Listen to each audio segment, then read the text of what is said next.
ಯಾವುದೇ ಒಂದು ಮಹತ್ ಕಾರ್ಯವನ್ನು ಸಾಧಿಸಲು ಅದನ್ನು ಸಣ್ಣ ಸಣ್ಣ ಅಭ್ಯಾಸಗಳಾಗಿ ವಿಭಜಿಸಿ ನೀವು ಅದನ್ನು ನಿಮ್ಮ ದಿನನಿತ್ಯದ ಜೀವನದಲ್ಲಿ ಅಳವಡಿಸಿಕೊಳ್ಳಲು ಸಾಧ್ಯವಾದರೆ ನೀವು ಏನು ಬೇಕಾದರೂ ಸಾಧಿಸಬಹುದು. ಆಡಿಯೋ ಇನ್ಸೈಟ್ಸ್ಗೆ ನಿಮ್ಮೆಲ್ಲರಿಗೂ ಆತ್ಮೀಯ ಸ್ವಾಗತ. ನಿಮ್ಮ ಜೀವನದಲ್ಲಿ ಶಿಸ್ತು, ಯಶಸ್ಸು ಮತ್ತು ಸಂತೋಷವನ್ನು ತರಬಲ್ಲಂತಹ ಪುಸ್ತಕಗಳ ಅಂತರಂಗವನ್ನು ಆಳವಾಗಿ ವಿಶ್ಲೇಷಿಸುವ ನಮ್ಮ ಈ ಆಡಿಯೋ ಇನ್ಸೈಟ್ಸ್ ಚಾನೆಲ್ಗೆ ಬಂದಿರುವ ನಿಮ್ಮೆಲ್ಲರಿಗೂ ಮತ್ತೊಮ್ಮೆ ಸ್ವಾಗತ. ನೀವು ಯಾವಾಗಲೂ ಯೋಚಿಸುವಂತೆ ಒಂದು ನಿರ್ಧಾರವನ್ನು ತೆಗೆದುಕೊಂಡ ತಕ್ಷಣವೇ ಹೊಸ ಅಭ್ಯಾಸವನ್ನು ಅಳವಡಿಸಿಕೊಳ್ಳುವುದು ಸುಲಭದ ಕೆಲಸವಲ್ಲ. ಹಾಗಾಗಿಯೇ ನಾವು ಏಕಕಾಲದಲ್ಲಿ ಒಂದಕ್ಕಿಂತ ಹೆಚ್ಚು ಅಭ್ಯಾಸಗಳನ್ನು ಪರಿಚಯಿಸಲು ಸಾಧ್ಯವಾಗುವುದಿಲ್ಲ. ಆದರೆ ನಮ್ಮ ಚಿಕ್ಕ ಚಿಕ್ಕ ಅಭ್ಯಾಸಗಳ ಮೇಲೆ ಗಮನ ಕೇಂದ್ರೀಕರಿಸುವುದರಿಂದ ನಾವು ಸುಲಭವಾಗಿ ನಮ್ಮ ಶ್ರೇಷ್ಠ ಆವೃತ್ತಿಯಾಗಿ ಹೇಗೆ ರೂಪುಗೊಳ್ಳಬಹುದು ಎಂಬುದನ್ನು ಅರಿತುಕೊಳ್ಳುವುದು ಈ ದಿನದ ನಮ್ಮ ವಿಶ್ಲೇಷಣೆಯ ಮುಖ್ಯ ಉದ್ದೇಶವಾಗಿದೆ. ಇಂದು ನಾವು ಚರ್ಚಿಸುತ್ತಿರುವ ಪುಸ್ತಕದ ಹೆಸರು super human by habit, a guide to becoming your best version of yourself, one habit at a time. Super human by habit, a guide to becoming your best version of yourself, one habit at a time. ಈ ಅದ್ಭುತ ಕೃತಿಯನ್ನು ಟೈನನ್ ಎನ್ನುವ ಮಹನೀಯರು ರಚಿಸಿದ್ದಾರೆ. ಟೈನನ್ ಅವರು ಒಬ್ಬ ಪ್ರಖ್ಯಾತ blogger ಆಗಿದ್ದಾರೆ ಮತ್ತು ಟೈಮ್ ಮ್ಯಾಗಜಿನ್ನ ಟಾಪ್ 25 ಬ್ಲಾಗರ್ಗಳಲ್ಲಿ ಅವರು ಒಬ್ಬರಾಗಿದ್ದಾರೆ. ಅವರು ತಮ್ಮ ಜೀವನದ ಬಹುಪಾಲು ಸಮಯವನ್ನು ಕೇವಲ ಒಂದೇ ಒಂದು ಬ್ಯಾಗ್ ಪ್ಯಾಕ್ನೊಂದಿಗೆ ಜಗತ್ತನ್ನು ಸುತ್ತಾಡಲು ಮೀಸಲಿಟ್ಟಿದ್ದಾರೆ. ವಿಶೇಷವೆಂದರೆ ಅವರು 2006ನೇ ಇಸವಿಯ ನಂತರ ತಮ್ಮ ನಿಜವಾದ ಮನೆಯಲ್ಲಿ ಉಳಿದುಕೊಂಡಿಲ್ಲ ಮತ್ತು ಅವರ ಹೆಚ್ಚಿನ ಸಮಯವನ್ನು ಚಿಕ್ಕ ಕ್ಯಾಪ್ಸುಲ್ಗಳಲ್ಲಿ ಕಳೆದಿದ್ದಾರೆ. ಇಂತಹ ಜೀವನ ಶೈಲಿಯನ್ನು ಅನುಭವಿಸಿರುವ ಟೈನನ್ ಅವರು ಅಭ್ಯಾಸಗಳನ್ನು ಬೆಳೆಸುವ ಈ ಸಂಪೂರ್ಣ ಪ್ರಕ್ರಿಯೆಯನ್ನು ನಮಗೆ ಅರ್ಥಮಾಡಿಸಲು ಪ್ರಯತ್ನಿಸುತ್ತಾರೆ. ಈ ಪುಸ್ತಕದಲ್ಲಿ ವಿವರಿಸಿದ ಮಾರ್ಗಸೂಚಿಗಳನ್ನು ನೀವು ಕೇವಲ 21 ದಿನಗಳ ಕಾಲ ಅನುಸರಿಸಲು ಸಾಧ್ಯವಾದರೆ ನಿಮ್ಮ ಜೀವನದಲ್ಲಿ ನೀವು ಬಹಳ ದೂರ ಸಾಗಬಹುದು ಮತ್ತು ಅಪಾರ ಯಶಸ್ಸನ್ನು ಸಾಧಿಸಬಹುದು ಎಂದು ಲೇಖಕರು ನಂಬುತ್ತಾರೆ. ಈ ಪುಸ್ತಕವನ್ನು ಪ್ರಮುಖವಾಗಿ 4 ವಿಭಿನ್ನ ಭಾಗಗಳಲ್ಲಿ ವಿಂಗಡಿಸಲಾಗಿದೆ. ಪ್ರತಿ ಭಾಗದಲ್ಲೂ ಅಭ್ಯಾಸಗಳನ್ನು ಹೇಗೆ ಆರಿಸಬೇಕು, ಹೇಗೆ ನಿರ್ವಹಿಸಬೇಕು, ನಿಯಂತ್ರಿಸಬೇಕು ಮತ್ತು ಅವುಗಳನ್ನು ಸಂಪೂರ್ಣ ಪ್ರಯಾಣದ ಉದ್ದಕ್ಕೂ ಹೇಗೆ ಅಳವಡಿಸಿಕೊಂಡು ಜವಾಬ್ದಾರರಾಗಿರಬೇಕು ಎಂಬ ಪ್ರಮುಖ ಅಂಶಗಳನ್ನು ವಿವರವಾಗಿ ಹೇಳಲಾಗಿದೆ. ಇಲ್ಲಿ ಉಪಯುಕ್ತವಾದ ವಿಭಾಗಗಳಿವೆ. ಅಲ್ಲಿ ಲೇಖಕರು ಜನಪ್ರಿಯ ಅಭ್ಯಾಸಗಳನ್ನು ವಿಭಜಿಸಿ ಅವುಗಳ ಸಾಧಕ ಬಾಧಕಗಳನ್ನು ವಿಶ್ಲೇಷಿಸುತ್ತಾರೆ. ಒಂದು ನಿರ್ದಿಷ್ಟ ಅಭ್ಯಾಸವನ್ನು ನಿರ್ಮಿಸುವ ಸಮಯದಲ್ಲಿ ನೀವು ಅನುಭವಿಸುವ ಭಾವನೆಗಳು ಮತ್ತು ಈ ಪ್ರಕ್ರಿಯೆಯ ಮೂಲಕ ಹಾದು ಹೋಗುವಾಗ ನೀವು ಪಡೆಯುವ ಅನುಭವಗಳ ಬಗ್ಗೆಯೂ ಇಲ್ಲಿ ಸ್ಪಷ್ಟವಾದ ವಿವರಣೆಯನ್ನು ನೀಡಲಾಗಿದೆ. ಆದ್ದರಿಂದ ಈ ಪುಸ್ತಕದಲ್ಲಿ ಅಡಗಿರುವ ಅಮೂಲ್ಯವಾದ ಜ್ಞಾನವನ್ನು ವಿವರವಾಗಿ ಅರ್ಥಮಾಡಿಕೊಳ್ಳಲು ನಾವು ಮುಂದಾಗೋಣ.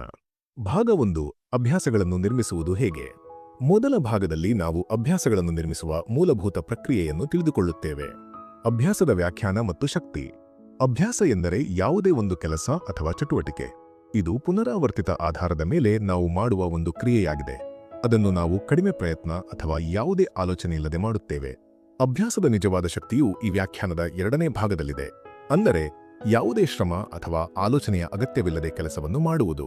ಯಾವುದೇ ಪ್ರಯತ್ನವಿಲ್ಲದೆ ಕ್ರಿಯೆಯನ್ನು ತೆಗೆದುಕೊಳ್ಳುವ ಈ ಸಾಮರ್ಥ್ಯವು ನಿಮ್ಮ ವೈಯಕ್ತಿಕ ಜೀವನದ ಆರೋಗ್ಯ ಅಥವಾ ಉತ್ಪಾದಕತೆಯಂತಹ ಕ್ಷೇತ್ರಗಳನ್ನು ಸುಧಾರಿಸುವ ಶಕ್ತಿಯನ್ನು ನೀಡುತ್ತದೆ.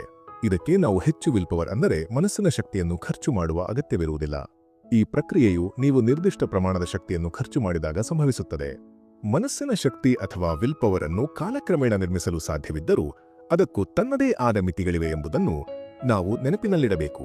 ಈ ವಿಲ್ ಪವರ್ ಶಾಶ್ವತವಾಗಿ ನಿಲ್ಲುವುದಿಲ್ಲ ಅಥವಾ ಎಂದಿಗೂ ಕೊನೆಗೊಳ್ಳುವುದಿಲ್ಲ. ಹೊಸ ಅಭ್ಯಾಸಗಳನ್ನು ಪ್ರಾರಂಭಿಸುವಾಗ ಮತ್ತು ಅವುಗಳನ್ನು ನಿರ್ಮಿಸುವ ಆರಂಭಿಕ ಹಂತಗಳಲ್ಲಿ ಒಬ್ಬ ವ್ಯಕ್ತಿ ತನ್ನ ಎಲ್ಲಾ ವಿಲ್ ಪವರ್ ಅನ್ನು ಹೂಡಿಕೆ ಮಾಡಿದರೆ ಒಮ್ಮೆ ಆ ಅಭ್ಯಾಸಗಳು ಬಹಳ ಕಡಿಮೆ ವಿಲ್ ಪವರ್ನಿಂದಲೇ ಸ್ವಯಂಚಾಲಿತವಾಗಿ ಕಾರ್ಯನಿರ್ವಹಿಸಲು ಪ್ರಾರಂಭಿಸಿದಾಗ ಆ ವ್ಯಕ್ತಿಯು ನಂತರದ ದಿನಗಳಲ್ಲಿ ಅದಕ್ಕೆ ಪ್ರತಿಫಲವನ್ನು ಪಡೆಯುತ್ತಾನೆ. ವಿಲ್ ಪವರ್ ಹೂಡಿಕೆ ಖರ್ಚುವಲ್ಲ. ವಿಲ್ ಪವರ್ ಅನ್ನು ಬಳಸಿ ಕರಗಿಸುವುದರ ಬದಲು ಅದನ್ನು ಬುದ್ಧಿವಂತಿಕೆಯಿಂದ ಹೂಡಿಕೆ ಮಾಡಬೇಕು ಎಂಬುದರ ಬಗ್ಗೆ ಲೇಖಕರು ಒತ್ತಿ ಹೇಳುತ್ತಾರೆ. ಆರಂಭದಲ್ಲಿ ಗಮನಾರ್ಹವಾದ ಮನಸ್ಸಿನ ಶಕ್ತಿಯ ಅಗತ್ಯವಿರುವ ಒಂದು ಅಭ್ಯಾಸವು ಕಾಲಾನಂತರದಲ್ಲಿ ಸ್ವಯಂಚಾಲಿತವಾಗುವ ಅಭ್ಯಾಸವಾಗಿ ಬದಲಾಗುತ್ತದೆ. ಆಗ ಅದರ ಬಗ್ಗೆ ಹೆಚ್ಚು ಆಲೋಚಿಸುವ ಅಗತ್ಯ ಇರುವುದಿಲ್ಲ. ಉತ್ತಮ ಅಭ್ಯಾಸಗಳಿಲ್ಲದೆ ನೀವು ನಿಮ್ಮ ವೈಯಕ್ತಿಕ ಜೀವನ ಮತ್ತು ವೃತ್ತಿಪರ ಜೀವನದಲ್ಲಿ ಸಾಧಿಸಬಹುದಾದ ವಿಷಯಗಳ ಮೇಲೆ ಮಿತಿಗಳು ಉಂಟಾಗುತ್ತವೆ. ಲೇಖಕರು ತಮ್ಮ ಜೀವನದಲ್ಲಿ ತೃಪ್ತಿಯ ಭಾವನೆಯನ್ನು ಅನುಭವಿಸಲು ಮತ್ತು ಅವರು ಬಯಸಿದ್ದನ್ನು ಸಾಧಿಸಲು ಉತ್ತಮ ಅಭ್ಯಾಸಗಳನ್ನು ನಿರ್ಮಿಸುವ ಮಹತ್ವವನ್ನು ಒತ್ತಿ ಹೇಳುತ್ತಾರೆ. ಒಮ್ಮೆ ಒಂದು ಅಭ್ಯಾಸವು ಸರಿಯಾಗಿ ರೂಪುಗೊಂಡರೆ ಅದನ್ನು ನಿಮ್ಮ ವೈಯಕ್ತಿಕ ಕಠಿಣ ವರ್ಗದಿಂದ ಪರ್ಸನಲ್ ಹಾರ್ಡ್ ಕ್ಯಾಟಗರಿ, ವೈಯಕ್ತಿಕ ಸುಲಭ ವರ್ಗಕ್ಕೆ ಪರ್ಸನಲ್ ಈಸಿ ಕ್ಯಾಟಗರಿ ಪರಿವರ್ತಿಸಬಹುದು. ಈ ಪ್ರಕ್ರಿಯೆಯು ನಿಮ್ಮ ಮನಸ್ಸಿನ ಶಕ್ತಿಯನ್ನು ಬಿಡುಗಡೆ ಮಾಡುತ್ತದೆ. ಇದರಿಂದಾಗಿ ನೀವು ಹೆಚ್ಚು ಕಷ್ಟಕರವಾದ ವಿಷಯಗಳ ಮೇಲೆ ಕೆಲಸ ಮಾಡಲು ನಿಮ್ಮ ಶಕ್ತಿಯನ್ನು ಉಪಯೋಗಿಸಬಹುದು. ಒಂದು ಅಭ್ಯಾಸವನ್ನು ನಿರ್ಮಿಸಲು ತೆಗೆದುಕೊಳ್ಳುವ ಸಮಯವು ವ್ಯಕ್ತಿಯಿಂದ ವ್ಯಕ್ತಿಗೆ ಬದಲಾಗುತ್ತದೆ. ಇದು 1 ತಿಂಗಳಿಂದ 12 ತಿಂಗಳ ನಡುವಿನ ಯಾವುದೇ ಸಮಯವನ್ನು ತೆಗೆದುಕೊಳ್ಳಬಹುದು. ಆದ್ದರಿಂದ ನಾವು ಅಭ್ಯಾಸಗಳ ಬಗ್ಗೆ ಮಾತನಾಡುವಾಗ ತಾಳ್ಮೆ ಅತ್ಯಗತ್ಯ. ಅಭ್ಯಾಸಗಳ ವರ್ಗೀಕರಣ. ಸಾಮಾನ್ಯವಾಗಿ ಅಭ್ಯಾಸಗಳ ಬಗ್ಗೆ ಮಾತನಾಡುವಾಗ ಅವು ಕೆಟ್ಟದ್ದಾಗಿರುತ್ತವೆ ಎಂದು ಊಹಿಸುವುದು ಸುಲಭ. ನೀವು ಧೂಮಪಾನ ಅಥವಾ ಜಂಕ್ ಫುಡ್ ತಿನ್ನುವಂತಹ ವಿಷಯಗಳನ್ನು ಆಲೋಚಿಸುತ್ತೀರಿ. ಕೆಟ್ಟ ಅಭ್ಯಾಸಗಳನ್ನು ಬಿಡುವುದು ಬಹಳ ಕಷ್ಟ ಎಂದು ಅನೇಕ ಜನರು ಭಾವಿಸುತ್ತಾರೆ ಮತ್ತು ಅವುಗಳನ್ನು ಅಳವಡಿಸಿಕೊಳ್ಳುವುದು ಸುಲಭ ಎಂದುಕೊಳ್ಳುತ್ತಾರೆ. ಸಂಪೂರ್ಣವಾಗಿ ಸ್ವಯಂಚಾಲಿತವಾಗಿರುವ ಮತ್ತು ನೀವು ಆನಂದಿಸುವ ಯಾವುದನ್ನಾದರೂ ನೀವು ಹೇಗೆ ನಿಲ್ಲಿಸಲು ಸಾಧ್ಯ ಎಂಬ ಪ್ರಶ್ನೆ ಉದ್ಭವಿಸುತ್ತದೆ. ಆದರೆ ಎಲ್ಲ ಅಭ್ಯಾಸಗಳು ಕೆಟ್ಟದ್ದಾಗಿರುವುದಿಲ್ಲ. ಅಭ್ಯಾಸಗಳನ್ನು ನಾವು ಪ್ರಮುಖವಾಗಿ 4 ವಿಭಾಗಗಳಲ್ಲಿ ಇರಿಸಬಹುದು. ಅವು ಯಾವುವೆಂದರೆ: 1. ಉತ್ತಮ ಅಭ್ಯಾಸಗಳು ಗುಡ್ ಹ್ಯಾಬಿಟ್ಸ್ 2. ಕೆಟ್ಟ ಅಭ್ಯಾಸಗಳು ಬ್ಯಾಡ್ ಹ್ಯಾಬಿಟ್ಸ್ 3. ಹಳೆಯ ಅಭ್ಯಾಸಗಳು ಓಲ್ಡ್ ಹ್ಯಾಬಿಟ್ಸ್ 4. ಹೊಸ ಅಭ್ಯಾಸಗಳು ನ್ಯೂ ಹ್ಯಾಬಿಟ್ಸ್. ಉತ್ತಮ ಅಭ್ಯಾಸಗಳನ್ನು ಅಳವಡಿಸಿಕೊಳ್ಳುವುದು ಕೆಟ್ಟ ಅಭ್ಯಾಸಗಳಿಗಿಂತ ಹೆಚ್ಚು ಕಷ್ಟಕರವಾಗಿದ್ದರೂ ಆ ಉತ್ತಮ ಅಭ್ಯಾಸಗಳ ಮೇಲೆ ಕೆಲಸ ಮಾಡುವುದು ಕಷ್ಟವಾಗಬಾರದು ಎಂಬುದನ್ನು ನೀವು ನೆನಪಿನಲ್ಲಿಡಬೇಕು. ಕೆಟ್ಟ ಅಭ್ಯಾಸಗಳು ಸಾಮಾನ್ಯವಾಗಿ ಹಾನಿಕಾರಕವಾಗಿದ್ದು ನಮ್ಮ ಆರೋಗ್ಯ ಅಥವಾ ವೈಯಕ್ತಿಕ ಬೆಳವಣಿಗೆಗೆ ಪ್ರಯೋಜನಕಾರಿಯಾಗುವುದಿಲ್ಲ ಎಂಬುದು ನಮಗೆಲ್ಲ ತಿಳಿದಿದೆ. ಒಂದು ಕೆಟ್ಟ ಅಭ್ಯಾಸವನ್ನು ಬಿಡಲು ಪ್ರಯತ್ನಿಸುವುದರ ಬದಲಾಗಿ ಅದನ್ನು ಒಂದು ಹೊಸ ಅಭ್ಯಾಸದಿಂದ ಬದಲಾಯಿಸಲು ಪ್ರಯತ್ನಿಸಿ. ಇದು ನಿಮ್ಮ ಒಟ್ಟಾರೆ ಯೋಗಕ್ಷೇಮವನ್ನು ಸುಧಾರಿಸುವಂತಹ ಅಥವಾ ನಿಮ್ಮ ಉತ್ಪಾದಕತೆ ಮತ್ತು ಕೆಲಸವನ್ನು ಹೆಚ್ಚಿಸುವಂತಹ ಅಭ್ಯಾಸವಾಗಿರಬೇಕು. ಹಳೆಯ ಅಭ್ಯಾಸಗಳು ಎಂದರೆ ನೀವು ದೀರ್ಘಕಾಲದಿಂದ ಮಾಡುತ್ತಿರುವ ವಿಷಯಗಳು. ಅವು ಸಂಪೂರ್ಣವಾಗಿ ಸ್ವಯಂಚಾಲಿತವಾಗಿರುತ್ತವೆ ಮತ್ತು ಯಾವುದೇ ವಿಲ್ ಪವರ್ ಅನ್ನು ಬಳಸುವುದಿಲ್ಲ. ಹಾಗಾಗಿ ನೀವು ಬಯಸಿದಷ್ಟು ಹಳೆಯ ಅಭ್ಯಾಸಗಳನ್ನು ಹೊಂದಬಹುದು. ಆದರೆ ನೀವು ಹೊಸ ಅಭ್ಯಾಸವನ್ನು ಅಳವಡಿಸಿಕೊಳ್ಳಲು ಬಯಸಿದಾಗಲೆಲ್ಲ ನೀವು ನಿಮ್ಮ ವಿಲ್ ಪವರ್ ಮೇಲೆ ಗಣನೀಯ ಒತ್ತಡವನ್ನು ಹಾಕುತ್ತೀರಿ. ಈ ಕಾರಣಕ್ಕಾಗಿಯೇ ನೀವು ಒಂದು ಸಮಯದಲ್ಲಿ ಕೆಲವು ಹೊಸ ಅಭ್ಯಾಸಗಳನ್ನು ಅಳವಡಿಸಿಕೊಳ್ಳಲು ಸೀಮಿತರಾಗಿರುತ್ತೀರಿ. ಸ್ವಯಂ ಸುಧಾರಣೆಯ ಅಂತಿಮ ಪ್ರಕ್ರಿಯೆಯು ಏನೆಂದರೆ ಸಾಧ್ಯವಾದಷ್ಟು ಉತ್ತಮ ಅಭ್ಯಾಸಗಳನ್ನು ಸೇರಿಸುವುದು, ಅವುಗಳ ಮೇಲೆ ಶ್ರದ್ಧೆಯಿಂದ ಕೆಲಸ ಮಾಡುವುದು, ಅವುಗಳನ್ನು ಹಳೆಯ ಅಭ್ಯಾಸಗಳಾಗಿ ಪರಿವರ್ತಿಸುವುದು ಮತ್ತು ಹೊಸ ಉತ್ತಮ ಅಭ್ಯಾಸಗಳಿಗೆ ಜಾಗವನ್ನು ಸೃಷ್ಟಿಸುವುದು. ದೀರ್ಘಾವಧಿಯ ಪರಿಣಾಮ ಮತ್ತು ಸತತ ಪ್ರಯತ್ನದ ಮಹತ್ವ. ಅಭ್ಯಾಸಗಳು ಕೇವಲ ಇಂದಿನ ದಿನಕ್ಕೆ ಮಾತ್ರ ಸೀಮಿತವಾಗಿಲ್ಲ. ಲೇಖಕರು ಅಭ್ಯಾಸಗಳ ದೀರ್ಘಾವಧಿಯ ಮಹತ್ವವನ್ನು ಒತ್ತಿ ಹೇಳುತ್ತಾರೆ. ನೀವು ಇಂದಿನಿಂದ ಹಲವಾರು ವರ್ಷಗಳ ಅಥವಾ ದಶಕಗಳ ನಂತರ ಒಂದು ಅಭ್ಯಾಸವು ನಿಮ್ಮ ಮೇಲೆ ಹೇಗೆ ಪರಿಣಾಮ ಬೀರುತ್ತದೆ ಎಂಬುದನ್ನು ಊಹಿಸಿ. ಅಭ್ಯಾಸದ ಪ್ರಯೋಜನವು ನೀವು ತೆಗೆದುಕೊಳ್ಳುವ ಪ್ರತಿಕ್ರಿಯೆಯ ಫಲಿತಾಂಶದಲ್ಲಿ ಅಡಗಿಲ್ಲ. ಬದಲಿಗೆ ದೀರ್ಘಾವಧಿಯಲ್ಲಿ ನಿಮ್ಮ ಜೀವನದ ಮೇಲೆ ಅದು ಬೀರುವ ಒಟ್ಟು ಪ್ರಭಾವದಲ್ಲಿ ಇದರ ಮಹತ್ವ ಅಡಗಿದೆ.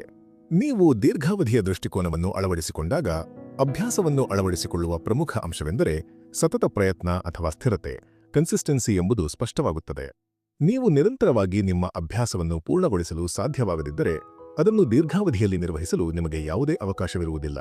ಹೊಸ ಅಭ್ಯಾಸವನ್ನು ಅಳವಡಿಸಿಕೊಳ್ಳುವುದು ಆರಂಭದಲ್ಲಿ ಉತ್ತೇಜಕವಾಗಿ ಕಾಣಿಸಬಹುದು, ಆದರೆ ಅದನ್ನು ಮುಂದುವರಿಸಲು ತುಂಬಾ ಕಷ್ಟವಾದರೆ ಮತ್ತು 1 ವರ್ಷದ ನಂತರವೂ ನೀವು ಅದನ್ನು ಮಾಡುತ್ತಿರುವುದನ್ನು ಕಲ್ಪಿಸಿಕೊಳ್ಳಲು ಸಾಧ್ಯವಾಗದಿದ್ದರೆ ಬಹುಶಃ ಅದು ನಿಮಗೆ ಸೂಕ್ತವಾದ ಉತ್ತಮ ಅಭ್ಯಾಸವಲ್ಲ.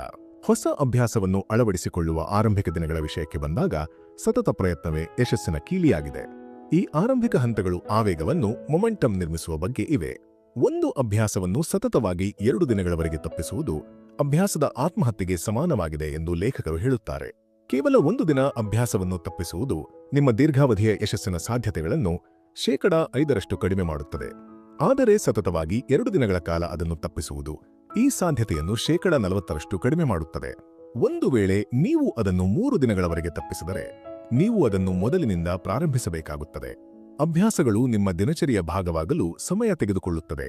ಹಾಗಾಗಿ ಆರಂಭಿಕ ದಿನಗಳಲ್ಲಿ ನಿಮ್ಮ ಅಭ್ಯಾಸಗಳನ್ನು ಪ್ರತಿದಿನವೂ ಪೂರ್ಣಗೊಳಿಸುವುದು ಬಹಳ ಮುಖ್ಯ. ಒಮ್ಮೆ ಅಭ್ಯಾಸವು ಸ್ವಯಂಚಾಲಿತವಾದ ನಂತರ ನೀವು 1 ದಿನವನ್ನು ತಪ್ಪಿಸಿಕೊಳ್ಳದಿರುವುದು ಅಷ್ಟು ನಿರ್ಣಾಯಕವಾಗಿಲ್ಲದಿರಬಹುದು. ಆದರೆ ಮೊದಲ ಕೆಲವು ತಿಂಗಳುಗಳಲ್ಲಿ ನೀವು 1 ದಿನವೂ ಅದನ್ನು ತಪ್ಪಿಸುವುದಿಲ್ಲ ಎಂದು ಖಚಿತಪಡಿಸಿಕೊಳ್ಳಲು ನೀವು ಸಾಧ್ಯವಿರುವ ಎಲ್ಲವನ್ನೂ ಮಾಡಬೇಕು. ತಪ್ಪಿದಾಗ ಏನು ಮಾಡಬೇಕು? ನೀವು ಒಂದು ಅಭ್ಯಾಸವನ್ನು ಬಿಟ್ಟುಬಿಡಲು ಹೊರಟಾಗಲೆಲ್ಲ ನೀವು ಅದನ್ನು ಬಿಟ್ಟುಬಿಡುತ್ತಿದ್ದೀರಿ ಎಂದು ನಿಮ್ಮ ಮನಸ್ಸಿಗೆ ಪ್ರಜ್ಞಾಪೂರ್ವಕವಾಗಿ ನೆನಪಿಸಿ ಮತ್ತು ಅದನ್ನು ಏಕೆ ಬಿಟ್ಟುಬಿಡುತ್ತಿದ್ದೀರಿ ಎಂದು ನಿಮಗೆ ನೀವೇ ಹೇಳಿಕೊಳ್ಳಿ. ಆದರೆ ನೆನಪಿಡಿ, ಅದನ್ನು ಮತ್ತೆ ಎಂದಿಗೂ ಬಿಟ್ಟುಬಿಡಬೇಡಿ. ಎಲ್ಲವೂ ಯೋಜನೆಯ ಪ್ರಕಾರ ನಡೆಯುವುದಿಲ್ಲ ಎಂಬುದನ್ನು ನೀವು ಒಪ್ಪಿಕೊಳ್ಳುವುದು ಸಹ ಮುಖ್ಯವಾಗಿದೆ. ಕೆಲವು ಸಂದರ್ಭಗಳಲ್ಲಿ ನಾವು ನಮ್ಮ ಅಭ್ಯಾಸವನ್ನು ಪೂರ್ಣಗೊಳಿಸಲು ಸಾಧ್ಯವಾಗದಿರಬಹುದು. ಕೆಲವು ಪರಿಸ್ಥಿತಿಗಳು ನಮ್ಮ ನಿಯಂತ್ರಣ ಮೀರಿರಬಹುದು. ಉದಾಹರಣೆಗೆ, ಒಂದು ಫಿಟ್ನೆಸ್ ಉದಾಹರಣೆಯನ್ನು ತೆಗೆದುಕೊಳ್ಳೋಣ. ರಜೆಯ ಸಮಯದಲ್ಲಿ ನಿಮ್ಮ ಫಿಟ್ನೆಸ್ ದಿನಚರಿಯನ್ನು ನಿಲ್ಲಿಸಬೇಡಿ. ನಿಮಗೆ ಜಿಮ್ನ ಉಪಕರಣಗಳಿಗೆ ಪ್ರವೇಶ ಸಿಗದೇ ಇರಬಹುದು ಅಥವಾ ಅಷ್ಟೊಂದು ಸಮಯ ಸಿಗದೇ ಇರಬಹುದು. ಆದರೆ ಮನೆಯ ಹೊರಗೆ ಓಡುವುದು ಅಥವಾ ನಿಮ್ಮ ಕೋಣೆಯಲ್ಲಿ ಕೆಲವು ಸೆಟ್ಗಳ ಪುಷ್ಅಪ್ಗಳು ಅಥವಾ ಸಿಟ್ಅಪ್ಗಳನ್ನು ಮಾಡುವುದು ಏನನ್ನೂ ಮಾಡದಿರುವುದಕ್ಕಿಂತ ಉತ್ತಮ. ಇಂತಹ ಪರಿಸ್ಥಿತಿಗಳಲ್ಲಿ ನೀವು ಅದನ್ನು ಕೆಟ್ಟ ರೀತಿಯಲ್ಲಿ ಮಾಡಿದರೂ ಸಹ ನೀವು ಅದನ್ನು ಮಾಡಬೇಕಾಗಿದೆ. ನೆನಪಿಡಿ, ಅಭ್ಯಾಸದ ಶಕ್ತಿಯು ವೈಯಕ್ತಿಕ ಅನುಷ್ಠಾನದಲ್ಲಿಲ್ಲ, ಆದರೆ ಅದು ಸತತ ಪ್ರಯತ್ನದಲ್ಲಿದೆ. ಅದನ್ನು ಕೆಟ್ಟ ರೀತಿಯಲ್ಲಿ ಮಾಡುವುದಕ್ಕಿಂತ ಅದನ್ನು ಬಿಟ್ಟು ಬಿಡುವುದು ಹೆಚ್ಚು ಕೆಟ್ಟದ್ದಾಗಿದೆ. ತಪ್ಪುಗಳನ್ನು ನಿರ್ವಹಿಸುವುದು. ನಿಮಗೆ ನೀವೇ ಕ್ಷಮಿಸಿ ಮತ್ತು ಮುಂದುವರಿಯಿರಿ. ಯಾರೂ ಪರಿಪೂರ್ಣರಲ್ಲ ಮತ್ತು ಅಂತಿಮವಾಗಿ ನೀವು ಒಂದು ದಿನ ತಪ್ಪಿಸಿಕೊಳ್ಳಬಹುದು. ತಪ್ಪುಗಳು ಸಂಭವಿಸಿದಾಗ ನೀವು ಹೇಗೆ ಪ್ರತಿಕ್ರಿಯಿಸುತ್ತೀರಿ ಎಂಬುದನ್ನು ನೋಡುವುದು ಮುಖ್ಯ ವಿಷಯ. ನಿಮ್ಮ ತಪ್ಪುಗಳ ಬಗ್ಗೆ ನಿಮ್ಮನ್ನು ದೂಷಿಸಲು ಅಥವಾ ಅವು ನಿಮ್ಮನ್ನು ತಡೆಯಲು ಮತ್ತು ಬಿಟ್ಟು ಬಿಡಲು ಅವಕಾಶ ನೀಡುವ ಬದಲು ನಿಮ್ಮನ್ನು ಕ್ಷಮಿಸಿ ಮತ್ತು ಮರು ಗಮನಹರಿಸಿ. ಯಶಸ್ಸು ಮತ್ತು ಪ್ರಗತಿಯು ನಿಮಗೆ ಪ್ರೇರಣೆ ನೀಡುವಂತೆಯೇ ತಪ್ಪುಗಳನ್ನು ಸಹ ನಿಮ್ಮನ್ನು ಪ್ರೇರೇಪಿಸಲು ಬಳಸಿ. ನೀವು ಮಾಡುವ ಯಾವುದೇ ತಪ್ಪನ್ನು ಪರಿಗಣಿಸಿ ಮತ್ತು ಅದು ಏಕೆ ಸಂಭವಿಸಿತು ಎಂಬುದನ್ನು ಅರ್ಥಮಾಡಿಕೊಳ್ಳಲು ಪ್ರಯತ್ನಿಸಿ. ಹೊಂದಾಣಿಕೆಗಳನ್ನು ಮಾಡಬೇಕಾದ ಕಡೆಗೆ ತಪ್ಪುಗಳು ನಿಮ್ಮ ಗಮನವನ್ನು ಸೆಳೆಯುತ್ತವೆ. ಒಂದು ವಿಷಯ ಸರಿಯಾಗಿ ಕಾರ್ಯನಿರ್ವಹಿಸದಿದ್ದರೆ ಏಕೆ ಎಂದು ಕಂಡುಹಿಡಿಯಿರಿ ಮತ್ತು ಹೊಂದಾಣಿಕೆ ಮಾಡಿ. ಯಶಸ್ಸನ್ನು ಆಚರಿಸುವುದು. ತಪ್ಪು ಮಾಡಿದಾಗ ನೀವು ನಿಮ್ಮನ್ನು ಕ್ಷಮಿಸಿಕೊಳ್ಳುವ ಅಗತ್ಯವಿರುವಂತೆಯೇ ನೀವು ಯಶಸ್ಸನ್ನು ಆಚರಿಸುವ ಅಗತ್ಯವಿದೆ. ಯಶಸ್ಸು ಕೇವಲ ಫಲಿತಾಂಶಗಳಲ್ಲಿ ಕಂಡುಬರುವುದಿಲ್ಲ, ಬದಲಿಗೆ ಅದನ್ನು ಪ್ರಕ್ರಿಯೆ ಮತ್ತು ಪ್ರಯಾಣದಲ್ಲಿಯೂ ಕಾಣಬಹುದು. ಉದ್ದೇಶಪೂರ್ವಕವಾಗಿ ಕೇವಲ ದೈಹಿಕ ಫಲಿತಾಂಶಗಳ ಮೇಲೆ ಗಮನಹರಿಸುವುದರಿಂದ ನೀವು ನಿಮ್ಮ ಜೀವನಕ್ಕೆ ಹೆಚ್ಚು ಒತ್ತಡವನ್ನು ಸೇರಿಸುತ್ತಿದ್ದೀರಿ ಮತ್ತು ನಿಮಗೆ ಯಶಸ್ಸು ಬೇಗನೆ ಮತ್ತು ಆಗಾಗ್ಗೆ ಸಿಗುತ್ತಿಲ್ಲ ಎಂದು ನೀವು ಭಾವಿಸಿದರೆ ನೀವು ಸಂಪೂರ್ಣವಾಗಿ ಬಿಟ್ಟುಬಿಡುವ ಸಾಧ್ಯತೆ ಇರುತ್ತದೆ. ಇದಕ್ಕೆ ಬದಲಾಗಿ ಆವೇಗವನ್ನು ನಿರ್ವಹಿಸಲು ಉತ್ತಮ ಮಾರ್ಗವೆಂದರೆ ಪ್ರಗತಿಯನ್ನು ಆಚರಿಸುವುದು. ನಿಮ್ಮ ಬದ್ಧತೆಯನ್ನು ಮತ್ತು ನೀವು ಪ್ರತಿದಿನ ಎದ್ದು ನಿಮ್ಮ ಅಭ್ಯಾಸದ ಮೇಲೆ ಕೆಲಸ ಮಾಡುತ್ತಿದ್ದೀರಿ ಎಂಬ ಅಂಶವನ್ನು ಆಚರಿಸಿ. ಭಾಗ 2: ಅಭ್ಯಾಸಗಳನ್ನು ಆಯ್ಕೆ ಮಾಡುವುದು. ಈ ಭಾಗದಲ್ಲಿ ನಾವು ಹೊಸ ಅಭ್ಯಾಸಗಳನ್ನು ಹೇಗೆ ಆಯ್ಕೆ ಮಾಡಬೇಕು ಎಂಬುದನ್ನು ಅರ್ಥಮಾಡಿಕೊಳ್ಳುತ್ತೇವೆ. ಪ್ರಾಮಾಣಿಕತೆ ಮತ್ತು ದೌರ್ಬಲ್ಯಗಳ ಸ್ವೀಕಾರ. ಅಭ್ಯಾಸಗಳೊಂದಿಗೆ ಟ್ರ್ಯಾಕ್ನಲ್ಲಿ ಉಳಿಯುವ ವಿಷಯಕ್ಕೆ ಬಂದಾಗ ಪ್ರಾಮಾಣಿಕತೆಯು ಒಂದು ಮೂಲಭೂತ ಕೌಶಲ್ಯವಾಗಿದೆ. ನೀವು ನಿಮ್ಮ ಅಭ್ಯಾಸಗಳನ್ನು ಆರಿಸುವಾಗಲೂ ಇದು ಅಗತ್ಯ. ನಿಮ್ಮೊಂದಿಗೆ ನೀವು ಮುಕ್ತವಾಗಿರುವುದು ಮತ್ತು ಪ್ರಾಮಾಣಿಕವಾಗಿರುವುದು ಮುಖ್ಯ. ಯಾವುದೇ ದೌರ್ಬಲ್ಯಗಳಿದ್ದರೆ ಅವುಗಳನ್ನು ಒಪ್ಪಿಕೊಳ್ಳಿ ಮತ್ತು ಅವುಗಳ ಮೇಲೆ ಗಮನಹರಿಸಿ.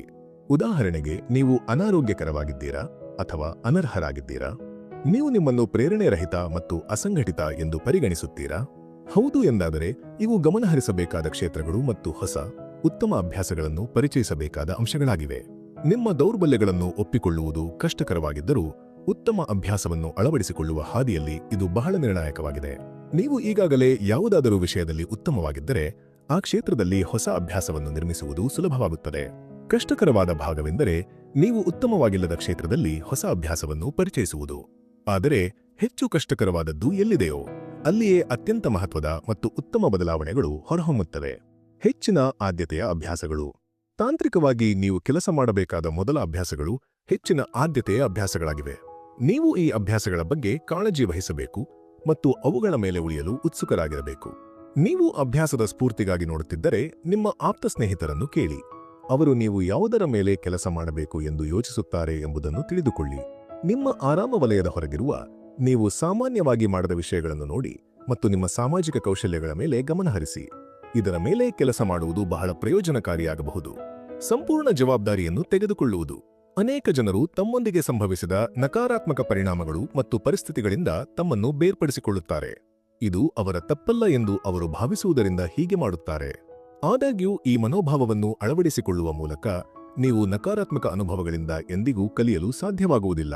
ಬದಲಾಗಿ ಎಲ್ಲದಕ್ಕೂ ಸಂಪೂರ್ಣ ಜವಾಬ್ದಾರರು ನೀವೇ ಎಂದು ಯಾವಾಗಲೂ ಭಾವಿಸಿ. ನೀವು ಭವಿಷ್ಯದ ಜವಾಬ್ದಾರಿಯನ್ನು ತೆಗೆದುಕೊಳ್ಳುತ್ತೀರಿ ಮತ್ತು ಇದು ಅಗತ್ಯ ಬದಲಾವಣೆಗಳನ್ನು ಮಾಡಲು ನಿಮ್ಮನ್ನು ಪ್ರೇರೇಪಿಸುತ್ತದೆ. ಏಕೆಂದರೆ ನೀವು ಅದನ್ನು ಅಭ್ಯಾಸಗಳಾಗಿ ವಿಭಜಿಸಿ ಅದರ ಮೇಲೆ ಕೆಲಸ ಮಾಡಲು ಪ್ರಾರಂಭಿಸಿದರೆ ನೀವು ಏನು ಬೇಕಾದರೂ ಸಾಧಿಸಬಹುದು. ಇದು ಸುಲಭ ಎಂದು ನಾವು ಹೇಳಲು ಸಾಧ್ಯವಿಲ್ಲ, ಆದರೆ ಇದು ಖಂಡಿತ ಸಾಧ್ಯ. ಯಶಸ್ಸನ್ನು ಸಾಧಿಸುವುದರಿಂದ ನಿಮ್ಮನ್ನು ತಡೆಯುತ್ತಿರುವುದು ಏನು ಎಂಬುದರ ಬಗ್ಗೆ ನೀವು ಪ್ರಾಮಾಣಿಕರಾಗಿರುವುದು ಮುಖ್ಯ. ಅದರ ಜವಾಬ್ದಾರಿಯನ್ನು ತೆಗೆದುಕೊಂಡು ಅವುಗಳನ್ನು ಸರಿಪಡಿಸಲು ಹೊಸ ಅಭ್ಯಾಸಗಳನ್ನು ನಿರ್ಮಿಸಿ. ಸೇರಿಸುವುದು ಮತ್ತು ಕಳೆಯುವುದು. ಅಭ್ಯಾಸಗಳನ್ನು ನಿರ್ಮಿಸುವ ವಿಷಯಕ್ಕೆ ಬಂದಾಗ ಎರಡೂ ರೀತಿಯ ಜನರಿದ್ದಾರೆ. ನಮ್ಮಲ್ಲಿ ಕೆಲವರು ತಮ್ಮ ಜೀವನದಲ್ಲಿ ಹೊಸ ವಿಷಯಗಳನ್ನು ಸೇರಿಸುವುದನ್ನು ಸುಲಭವಾಗಿ ಕಂಡುಕೊಳ್ಳುತ್ತಾರೆ ಮತ್ತು ಇತರರು ವಿಷಯಗಳನ್ನು ಕಡಿಮೆ ಮಾಡಲು ಆದ್ಯತೆ ನೀಡುತ್ತಾರೆ. ಉದಾಹರಣೆಗೆ, ನೀವು ನಿಮ್ಮ ಆಹಾರದಿಂದ ಜಂಕ್ ಫುಡ್ ಅನ್ನು ಹೊರಗಿಡಲು ಸಾಧ್ಯವೇ ಅಥವಾ ಜಿಮ್ ದಿನಚರಿಯನ್ನು ಜಾರಿಗೆ ತರಲು ಸಾಧ್ಯವೇ? ಎರಡೂ ಸಾಮರ್ಥ್ಯಗಳ ಮೇಲೆ ಕೆಲಸ ಮಾಡುವುದು ಖಂಡಿತವಾಗಿಯೂ ಬಹಳ ಒಳ್ಳೆಯದು. ಸೇರಿಸುವ ಅಥವಾ ಕಳೆಯುವ ಅಭ್ಯಾಸವನ್ನು ನಿರ್ಮಿಸುವಾಗ ನಿಮ್ಮ ಶಕ್ತಿಯ ಕಡೆಗೆ ವಾಲುವುದರಲ್ಲಿ ಯಾವುದೇ ತಪ್ಪಿಲ್ಲ. ಪ್ರೇರಣೆಯ ಪ್ರಾಮುಖ್ಯತೆ. ನೀವು ಮೊದಲ ಬಾರಿಗೆ ಹೊಸ ಅಭ್ಯಾಸವನ್ನು ಪ್ರಾರಂಭಿಸಿದಾಗ ಅದು ಸಾಕಷ್ಟು ಸುಲಭ ಮತ್ತು ನೇರವೆಂದು ತೋರಬಹುದು. ಆರಂಭಿಕ ದಿನಗಳಲ್ಲಿ ನಡೆಯುವ ಉತ್ಸಾಹವು ಇದರೊಂದಿಗೆ ಬಹಳಷ್ಟು ಸಂಬಂಧ ಹೊಂದಿದೆ. ಪ್ರಾರಂಭಿಸಲು ಉತ್ಸಾಹವು ಬಹಳ ಒಳ್ಳೆಯದು, ಆದರೆ ಅಂತಿಮವಾಗಿ ಅದು ಮಸುಕಾಗುತ್ತದೆ ಮತ್ತು ನೀವು ಮುಂದುವರಿಯಲು ಹೆಣಗಾಡುತ್ತಿರುವುದನ್ನು ನೀವು ಕಂಡುಕೊಳ್ಳುತ್ತೀರಿ. ಇಲ್ಲಿಯೇ ಪ್ರೇರಣೆಯು ಕಾರ್ಯರೂಪಕ್ಕೆ ಬರುತ್ತದೆ. ನೀವು ಹೊಸ ಅಭ್ಯಾಸವನ್ನು ಏಕೆ ಅಳವಡಿಸಿಕೊಳ್ಳಲು ಬಯಸುತ್ತೀರಿ ಎಂಬುದನ್ನು ನೀವು ಅರ್ಥಮಾಡಿಕೊಳ್ಳಬೇಕು. ನಿಮ್ಮ ಚಾಲನಾ ಶಕ್ತಿ, ಡ್ರೈವಿಂಗ್ ಫೋರ್ಸ್ ಏನು? ಇಲ್ಲಿ ನಿಮ್ಮೊಂದಿಗೆ ಪ್ರಾಮಾಣಿಕವಾಗಿರುವುದು ಬಹಳ ಮುಖ್ಯ. ನೀವು ಆರೋಗ್ಯಕರ ಅಥವಾ ಫಿಟ್ನೆಸ್ ಅಭ್ಯಾಸವನ್ನು ಅಳವಡಿಸಿಕೊಳ್ಳಲು ಬಯಸಿದರೆ, ಮುಂದುವರಿಯಲು ಕಷ್ಟವಾದಾಗ ನಿಮ್ಮನ್ನು ಬದ್ಧರಾಗಿರಿಸಲು ನಿಮ್ಮ ಪ್ರೇರಣೆ ಸಾಕಷ್ಟು ಪ್ರಬಲವಾಗಿರಬೇಕು. ಮಳೆಯಲ್ಲಿ ಓಡಲು ನಿಮಗೆ ಇಷ್ಟವಿಲ್ಲದ ಕೆಲವು ದಿನಗಳು ಇರಬಹುದು. ಆದರೆ ನಿಮ್ಮ ಪ್ರೇರಣೆಯನ್ನು ನೀವು ಅರ್ಥಮಾಡಿಕೊಂಡರೆ, ನೀವು ಅದರ ಮೂಲಕ ಸಾಗಲು ಮತ್ತು ಬಲವಾಗಿ ಉಳಿಯಲು ಸಾಧ್ಯವಾಗುತ್ತದೆ. ಸಣ್ಣದಾಗಿ ಪ್ರಾರಂಭಿಸಿ ಸ್ಥಿರವಾಗಿರಿ ಮತ್ತು ಅದನ್ನು ನಿರ್ವಹಿಸಬಹುದಾದ ವೇಗದಲ್ಲಿ ಬೆಳೆಸುತ್ತಾ ಹೋಗಿ. ಈ ಮೂಲಕ ನೀವು ಪ್ರಾರಂಭದ ಗೆರೆಯ ಬದಲಿಗೆ ಅಂತಿಮ ಗೆರೆಯನ್ನು ತಲುಪಲು ಸಜ್ಜಾಗುತ್ತೀರಿ. ಜವಾಬ್ದಾರಿ, ಅಕೌಂಟಬಿಲಿಟಿ. ಪರಿಪೂರ್ಣ ಜಗತ್ತಿನಲ್ಲಿ ನೀವು ಹೊಸ ಅಭ್ಯಾಸಗಳನ್ನು ಸೇರಿಸಲು ಮತ್ತು ನಿಮಗಾಗಿ ಸಂಪೂರ್ಣವಾಗಿ ಜವಾಬ್ದಾರರಾಗಿರಲು ಸಾಧ್ಯವಾಗಬೇಕು. ಇದನ್ನು ಮಾಡಲು ನಿಮ್ಮ ಸ್ವಂತ ಪ್ರೇರಣೆ ಸಾಕಾಗಬೇಕು. ಆದರೆ ಕೆಲವೊಮ್ಮೆ ಅದು ಸಾಕಾಗುವುದಿಲ್ಲ. ನಿಮ್ಮ ಸ್ನೇಹಿತರಿಗೆ ನಿಮ್ಮ ಜವಾಬ್ದಾರರಾಗಿರಲು ಹೇಳಿ. ನೀವು ನಿಖರವಾಗಿ ಏನು ಮಾಡುತ್ತಿದ್ದೀರಿ ಮತ್ತು ಏಕೆ ಮಾಡುತ್ತಿದ್ದೀರಿ ಎಂಬುದನ್ನು ಅವರಿಗೆ ತಿಳಿಸಿ. ನೀವು ನಿಮ್ಮ ಅಭ್ಯಾಸಗಳನ್ನು ಎಷ್ಟು ನಿಯಮಿತವಾಗಿ ಪೂರ್ಣಗೊಳಿಸಬೇಕು ಎಂಬುದನ್ನು ಅವರು ಅರ್ಥಮಾಡಿಕೊಂಡಿದ್ದಾರೆ ಎಂದು ಖಚಿತಪಡಿಸಿಕೊಳ್ಳಿ. ಇದರಿಂದ ನೀವು ಸರಿಯಾದ ಮಾರ್ಗದಲ್ಲಿ ಇದ್ದೀರಾ ಅಥವಾ ಇಲ್ಲವೇ ಎಂಬುದನ್ನು ಅವರು ಪರಿಶೀಲಿಸಬಹುದು. ಭಾಗ 3, 6 ವಿಧದ ಅಭ್ಯಾಸಗಳು. ಈ ಪುಸ್ತಕದ 3ನೇ ಭಾಗದಲ್ಲಿ 6 ವಿಭಿನ್ನ ರೀತಿಯ ಅಭ್ಯಾಸಗಳನ್ನು ವಿವರಿಸಲಾಗಿದೆ. 1. ಸಕಾರಾತ್ಮಕ ಅಭ್ಯಾಸಗಳು, ಪಾಸಿಟಿವ್ ಹ್ಯಾಬಿಟ್ಸ್. ಇವು ನೀವು ನಿಮ್ಮ ಬಗ್ಗೆ ಮತ್ತು ಇತರರ ಬಗ್ಗೆ ಸಕಾರಾತ್ಮಕವಾಗಿ ಯೋಚಿಸುವ ಅಭ್ಯಾಸಗಳಾಗಿವೆ. ನಿಮ್ಮ ಸುತ್ತಲೂ ಸಕಾರಾತ್ಮಕ ಕಂಪನವನ್ನು ನಿರ್ಮಿಸುವುದು, ಕೃತಜ್ಞತೆಯನ್ನು ವ್ಯಕ್ತಪಡಿಸುವುದು ಮತ್ತು ನಿಮ್ಮ ಸಾಮರ್ಥ್ಯಗಳನ್ನು ಗುರುತಿಸುವುದು ಈ ವರ್ಗದಲ್ಲಿ ಸೇರುತ್ತವೆ. 2. ಆರೋಗ್ಯ ಅಭ್ಯಾಸಗಳು, ಹೆಲ್ತ್ ಹ್ಯಾಬಿಟ್ಸ್. ಇವು ಉತ್ತಮ ಆಹಾರವನ್ನು ಸೇವಿಸುವುದು, ಸಾಕಷ್ಟು ನಿದ್ರೆ ಮಾಡುವುದು ಮತ್ತು ನಿಯಮಿತವಾಗಿ ವ್ಯಾಯಾಮ ಮಾಡುವುದನ್ನು ಒಳಗೊಂಡಿರುತ್ತವೆ. ನಿಮ್ಮ ದೇಹವು ನಿಮ್ಮ ದೇವಾಲಯ. ಅದರ ಬಗ್ಗೆ ಕಾಳಜಿ ವಹಿಸುವುದು ನಿಮ್ಮ ಯಶಸ್ಸಿನ ತಳಹದಿಯಾಗಿದೆ. 3. ವಿಸ್ತರಣಾ ಅಭ್ಯಾಸಗಳು, ಎಕ್ಸ್ಪ್ಯಾನ್ಷನ್ ಹ್ಯಾಬಿಟ್ಸ್. ಇವು ನಿಮ್ಮ ಆರಾಮ ವಲಯದಿಂದ ಸಾಧ್ಯವಾದಷ್ಟು ಹೊರಗೆ ಹೋಗುವುದನ್ನು ಒಳಗೊಂಡಿವೆ. ಹೊಸ ದೇಶಗಳಿಗೆ ಪ್ರಯಾಣಿಸುವುದು, ಹೊಸ ಆಹಾರಗಳು ಮತ್ತು ಸಂಸ್ಕೃತಿಗಳನ್ನು ಅನುಭವಿಸುವುದು ಮತ್ತು ನಿಯಮಿತವಾಗಿ ಬರೆಯುವುದು ಮತ್ತು ಪ್ರತಿಬಿಂಬಿಸುವುದು, ರಿಫ್ಲೆಕ್ಟ್, ಈ ಅಭ್ಯಾಸದ ಭಾಗವಾಗಿದೆ. ನಿಮ್ಮ ಆಲೋಚನೆಗಳನ್ನು ಬರವಣಿಗೆಯಲ್ಲಿ ವ್ಯಕ್ತಪಡಿಸುವುದು ಮತ್ತು ಪ್ರತಿದಿನ ನಡೆದ ಘಟನೆಗಳನ್ನು ವಿಶ್ಲೇಷಿಸುವುದು ವಿಸ್ತರಣೆಗೆ ಅತ್ಯಗತ್ಯ. 4. ಸಂಘಟನಾ ಅಭ್ಯಾಸಗಳು, ಆರ್ಗನೈಸೇಷನ್ ಹ್ಯಾಬಿಟ್ಸ್. ನಿಮ್ಮ ಸುತ್ತಮುತ್ತಲಿನ ಪರಿಸರವು ಸ್ವಚ್ಛವಾಗಿದೆ ಎಂದು ಖಚಿತಪಡಿಸಿಕೊಳ್ಳುವುದು, ಗಲೀಜು ಮತ್ತು ಕಸವನ್ನು ಹೊರಹಾಕುವುದು, ಕ್ಯಾಲೆಂಡರ್ ಮತ್ತು ವೇಳಾಪಟ್ಟಿಯನ್ನು ನಿರ್ವಹಿಸುವುದು, ನಿಮ್ಮ ಇನ್ಬಾಕ್ಸ್ ಮತ್ತು ಕೆಲಸದ ಹೊರೆಗಳನ್ನು ಸರಿಯಾಗಿ ನಿರ್ವಹಿಸುವುದು ಈ ಅಭ್ಯಾಸಗಳಲ್ಲಿ ಪ್ರಮುಖವಾಗಿವೆ. ಸಂಘಟನೆಯು ಮಾನಸಿಕ ಸ್ಪಷ್ಟತೆಗೆ ಕಾರಣವಾಗುತ್ತದೆ. 5. ಸಾಮಾಜಿಕ ಅಭ್ಯಾಸಗಳು, ಸೋಷಿಯಲ್ ಹ್ಯಾಬಿಟ್ಸ್. ಸಮಯಕ್ಕೆ ಸರಿಯಾಗಿ ಇರುವುದು ಮತ್ತು ಬದ್ಧತೆಗಳನ್ನು ಪೂರೈಸುವುದು. ನೀವು ಇಷ್ಟಪಡದ ಜನರನ್ನು ನಿಮ್ಮ ಜೀವನದಿಂದ ತೆಗೆದುಹಾಕುವುದು ಮತ್ತು ನಿಮಗೆ ಮುಖ್ಯವಾದ ಜನರೊಂದಿಗೆ ಸಂಪರ್ಕದಲ್ಲಿರುವುದು ಈ ಅಭ್ಯಾಸಗಳಲ್ಲಿ ಅಡಗಿವೆ. ಉತ್ತಮ ಸಾಮಾಜಿಕ ಸಂಪರ್ಕಗಳು ಮಾನಸಿಕ ಆರೋಗ್ಯವನ್ನು ಹೆಚ್ಚಿಸುತ್ತವೆ. 6. ಉತ್ಪಾದಕತೆ ಅಭ್ಯಾಸಗಳು, ಪ್ರೊಡಕ್ಟಿವಿಟಿ ಹ್ಯಾಬಿಟ್ಸ್. ಇವು ಮುಖ್ಯವಾಗಿ ನೀವು ಒಂದು ಕೆಲಸವನ್ನು ಬಿಡಲು ಬಯಸಿದಾಗ ಅದನ್ನು ತ್ಯಜಿಸುವ ಮೊದಲು ಇಮ್ಮಡಿ ಪ್ರಯತ್ನವನ್ನು ಮಾಡುವುದನ್ನು ಒಳಗೊಂಡಿವೆ. ಕಾರ್ಯವನ್ನು ವೃತ್ತಿಪರವಾಗಿ ನಿಲ್ಲಿಸಿ, ಸ್ಟಾಪ್ ಪ್ರೊಫೆಷನ್. ಅಂದರೆ ವೃತ್ತಿಪರ ಕೆಲಸವನ್ನು ಮುಗಿಸಿ ಪಕ್ಕಕ್ಕಿಡಿ. ಪ್ರತಿ ಕೆಲಸವನ್ನು ಯೋಜಿಸಿ. ಈ ಅಭ್ಯಾಸಗಳು ನಿಮ್ಮ ದೈನಂದಿನ ಕಾರ್ಯಕ್ಷಮತೆಯನ್ನು ಗರಿಷ್ಠಗೊಳಿಸಲು ಸಹಾಯ ಮಾಡುತ್ತವೆ. ಭಾಗ 4. ಪ್ರಾರಂಭಿಸುವುದು. ಅಭ್ಯಾಸಗಳು ಕೇವಲ ಒಂದು ನಿರ್ಧಾರದಿಂದ ರೂಪುಗೊಳ್ಳುವುದಿಲ್ಲ. ಆರಂಭಿಕ ಹಂತದಲ್ಲಿ ಅವುಗಳಿಗೆ ಪೋಷಣೆ ಅಗತ್ಯವಿರುತ್ತದೆ.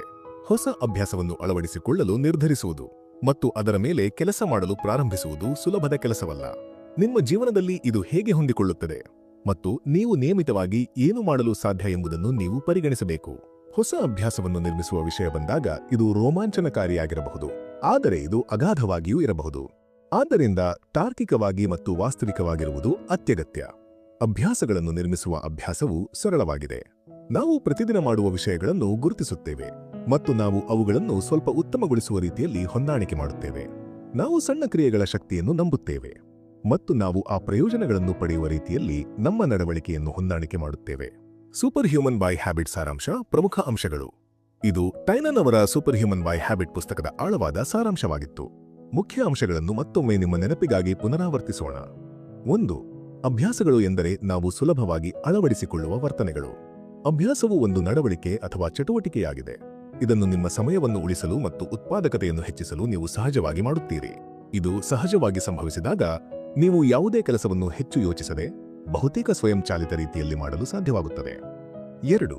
ವಿಲ್ ಪವರ್ ಅನ್ನು ನಿರ್ಮಿಸಲು ಸಾಧ್ಯವಾದರೂ ಅದು ಮಿತಿಗಳನ್ನು ಹೊಂದಿದೆ ಮತ್ತು ಎಂದಿಗೂ ಕೊನೆಗೊಳ್ಳುವುದಿಲ್ಲ.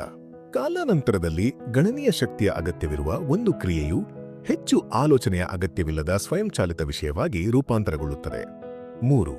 ಉತ್ತಮ ಅಭ್ಯಾಸಗಳಿಲ್ಲದೆ ನಿಮ್ಮ ವೈಯಕ್ತಿಕ ಜೀವನ ಮತ್ತು ವೃತ್ತಿಪರ ಜೀವನದಲ್ಲಿ ನೀವು ಸಾಧಿಸಬಹುದಾದ ವಿಷಯಗಳ ಮೇಲೆ ಮಿತಿಗಳು ಉಂಟಾಗುತ್ತವೆ. 4. ಹಳೆಯ ಅಭ್ಯಾಸಗಳು ನೀವು ಬಹಳ ಸಮಯದಿಂದ ಮಾಡುತ್ತಿರುವ ವಿಷಯಗಳಾಗಿವೆ. ಅವು ಸಂಪೂರ್ಣವಾಗಿ ಸ್ವಯಂಚಾಲಿತವಾಗಿದ್ದು ಯಾವುದೇ ವಿಲ್ ಪವರ್ ಅಗತ್ಯವಿಲ್ಲ. ಆದ್ದರಿಂದ ನೀವು ಬಯಸಿದಷ್ಟು ಹಳೆಯ ಅಭ್ಯಾಸಗಳನ್ನು ಹೊಂದಬಹುದು. ಆದರೆ ನೀವು ಹೊಸ ಅಭ್ಯಾಸವನ್ನು ಪರಿಚಯಿಸಲು ಬಯಸಿದಾಗ ನೀವು ನಿಮ್ಮ ವಿಲ್ ಪವರ್ ಮೇಲೆ ಗಮನಾರ್ಹ ಒತ್ತಡವನ್ನು ಹಾಕುತ್ತೀರಿ. ಈ ಕಾರಣದಿಂದಾಗಿ ನೀವು ಒಂದು ಸಮಯದಲ್ಲಿ ಕೆಲವು ಅಭ್ಯಾಸಗಳನ್ನು ಪರಿಚಯಿಸಲು ಸೀಮಿತರಾಗಿದ್ದೀರಿ. 5. ಸಾಧ್ಯವಿರುವಲ್ಲೆಲ್ಲ ನಿಮ್ಮ ಅಭ್ಯಾಸವನ್ನು ಪೂರ್ಣಗೊಳಿಸುವುದರಲ್ಲಿ ಒಂದು ದಿನವನ್ನು ಸಹ ಬಿಟ್ಟು ಬಿಡಬೇಡಿ. ಇದು ಆರಂಭಿಕ ಹಂತಗಳಲ್ಲಿ ಅತ್ಯಂತ ನಿರ್ಣಾಯಕವಾಗಿದೆ. 6. ಅಭ್ಯಾಸಗಳ ಶಕ್ತಿಯು ಆ ದಿನದ ಅನುಷ್ಠಾನದಲ್ಲಿಲ್ಲ, ಬದಲಿಗೆ ಅದು ಸತತ ಪ್ರಯತ್ನ ಮತ್ತು ಪುನರಾವರ್ತನೆಯಲ್ಲಿದೆ. 7. ಅಭ್ಯಾಸವನ್ನು ಮಾಡಲು ವಿಫಲವಾದಾಗ ನಿಮ್ಮನ್ನು ಕ್ಷಮಿಸಿ ಮತ್ತು ನಿಮ್ಮ ಪ್ರಗತಿಯನ್ನು ಆಚರಿಸಿ. 8. ನಿಮ್ಮ ದೌರ್ಬಲ್ಯಗಳ ಬಗ್ಗೆ ನಿಮ್ಮೊಂದಿಗೆ ಪ್ರಾಮಾಣಿಕರಾಗಿರಿ. ಇವು ನೀವು ಕೆಲಸ ಮಾಡಬೇಕಾದ ಕ್ಷೇತ್ರಗಳಾಗಿವೆ. 9. ಹೊಸ ಅಭ್ಯಾಸಗಳನ್ನು ಅಳವಡಿಸಿಕೊಳ್ಳಲು ನಿಮ್ಮ ಪ್ರೇರಣೆಯನ್ನು ಅರ್ಥಮಾಡಿಕೊಳ್ಳಿ. 10. ಕೆಟ್ಟ ಅಭ್ಯಾಸವನ್ನು ಬಿಡಲು ಪ್ರಯತ್ನಿಸುವುದಕ್ಕಿಂತ ಅದನ್ನು ಹೊಸ, ಉತ್ತಮ ಅಭ್ಯಾಸದಿಂದ ಬದಲಾಯಿಸುವ ಬಗ್ಗೆ ಆಲೋಚಿಸಿ. ನಿಮ್ಮ ಜೀವನವು ನೀವು ಸತತವಾಗಿ ತೆಗೆದುಕೊಳ್ಳುವ ಕ್ರಿಯೆಗಳ ಮೊತ್ತವಾಗಿದೆ.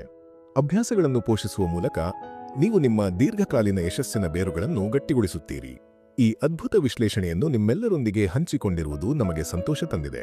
ನೀವು ಇದನ್ನು ಇಷ್ಟಪಟ್ಟಿದ್ದರೆ ದಯವಿಟ್ಟು ಈ ವಿಡಿಯೋವನ್ನು ಲೈಕ್ ಮಾಡಿ, ನಿಮ್ಮ ಅನಿಸಿಕೆಗಳನ್ನು ಕಾಮೆಂಟ್ ವಿಭಾಗದಲ್ಲಿ ಹಂಚಿಕೊಳ್ಳಿ ಮತ್ತು ನಮ್ಮ ಚಾನೆಲ್ ಆಡಿಯೋ ಇನ್ಸೈಟ್ಸ್ಗೆ ಸಬ್ಸ್ಕ್ರೈಬ್ ಮಾಡುವ ಮೂಲಕ ನಮಗೆ ಬೆಂಬಲ ನೀಡಿ. ನಿಮ್ಮ ಜೀವನವನ್ನು ಸುಧಾರಿಸಲು ನಾವು ಇನ್ನಷ್ಟು ಉತ್ತಮವಾದ ವಿಶ್ಲೇಷಣೆಗಳು ಮತ್ತು ಜ್ಞಾನದೊಂದಿಗೆ ಮತ್ತೆ ಭೇಟಿಯಾಗುತ್ತೇವೆ. ಧನ್ಯವಾದಗಳು ಮತ್ತು ನಿಮ್ಮ ಯಶಸ್ಸಿನ ಹಾದಿಯಲ್ಲಿ ನೀವು ಸದಾ ಮುನ್ನಡೆಯಲಿ ಎಂದು ಹಾರೈಸುತ್ತೇವೆ. ಶುಭವಾಗಲಿ.